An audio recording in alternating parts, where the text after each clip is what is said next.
പാലക്കാട് ജില്ലയുടെ നിരവധി ഗ്രാമപ്രദേശങ്ങളിലും കഴിഞ്ഞ തവണ ഞാൻ 2021 നിയമസഭാ തെരഞ്ഞെടുപ്പിലെ ആലത്തൂർ നിയോജക മണ്ഡലത്തിലാണ് മത്സരിച്ചത്.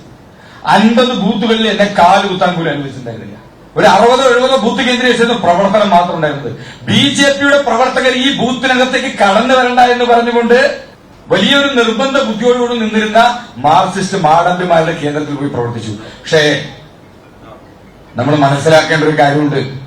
ബിജെപി എന്ന് ചുമരിൽ എഴുതി വെച്ചാൽ ആ വീടിനെ ചുട്ടരിക്കാൻ നിൽക്കുന്ന ആളുകളുടെ ഇടയിലും ആ പഞ്ചായത്തിനകത്ത് 100-നടുത്ത് പ്രവർത്തകർ ഇന്നും ബിജെപിക്ക് വേണ്ടി പ്രവർത്തിക്കുന്ന ആളുകളുണ്ട്.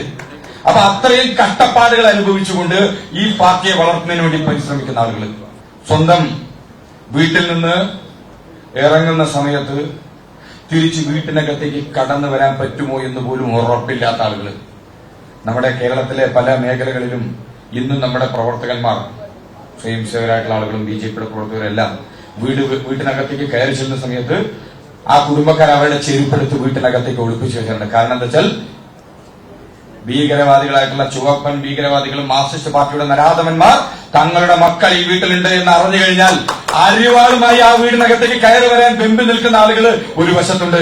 അതുകൊണ്ട് അമ്മ പെങ്ങന്മാർ അവരുടെ മക്കളുടെ ചെരുപ്പുകൾ പോലും എടുത്ത് ഉള്ളിലോട്ട് വെക്കാറുണ്ട്.